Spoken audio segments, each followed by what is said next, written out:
আপোনাৰ এডমিশ্যনত কোনো প্ৰব্লেম হৈছে নেকি বা এডমিশ্যনত পচন্দৰ স্কুলত এডমিশ্যন পোৱা নাই নেকি কেনেকৈ পাব পাৰে এতিয়া মই দেখাই আছোঁ এডমিশ্যন পৰ্টেলটো এপ্লাইটো বন্ধ কৰিছিল যদিও এতিয়া আকৌ খুলি দিছে কি প্ৰকাৰে কৰিব লাগে ভিডিঅ'টো চাই লওক প্ৰথমে আইডি মোবাইল নাম্বাৰ আৰু ডেট অফ বাৰ্থ আৰু ইটো দি মানে পাছৱৰ্ডটো দি মানে আপোনাৰ সাইটটো খুলি ল'ব মই মাত্ৰ খুলি লম চাওক মোবাইল নাম্বাৰটো আৰু ডেট অফ বাৰ্থটো আৰু পাছৱৰ্ডটো মাৰি খুলি লওঁ খুলি লোৱাৰ পিছত পাছৱৰ্ডটো মাৰি খুলি লম তাৰ পিছত চাওক মই এডমিশ্যন কেইটামান লৈছিলোঁ কিন্তু যেটো স্কুলত এডমিশ্যন লম হেতু স্কুলত কিন্তু মই সিলেকশন পোৱা নাই এই কাৰণে মই আমি আৰু একবাৰ এপ্লাই কৰি দিম এটো মানে হেতুত লাগব মানে ডিস্ট্ৰিক্টটো সিলেক্ট কৰিলো তাৰ পিছত স্ট্ৰীম টু আৰ্টছ দিলো ফিল্টাৰ কৰি মাৰিলো চাওক এতিয়া কিন্তু সবকিটা স্কুলতে মানে সাইটটো আকৌ খুলি দিছে যেহেতু বন্ধ কৰিছিল লাষ্ট ডেটৰ পাছত এতিয়া আৰু খুলি দিছে তে আমি এটা স্কুলত মানে এপ্লাই কৰিম চাওক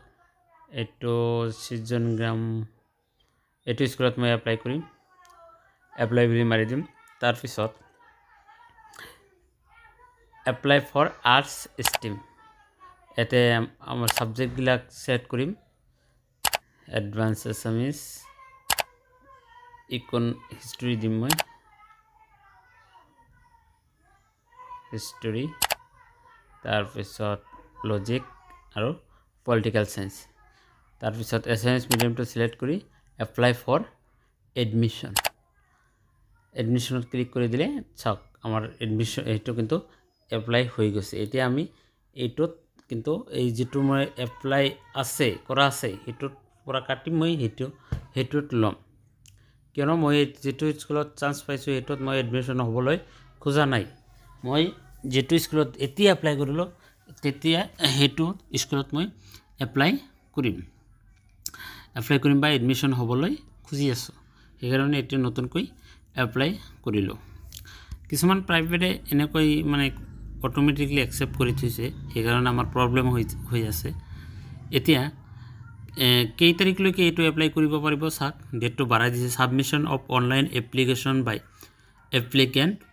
1/6/2024 ৰ পৰা মানে 9/6/2024 লৈ মানে 9 তাৰিখলৈ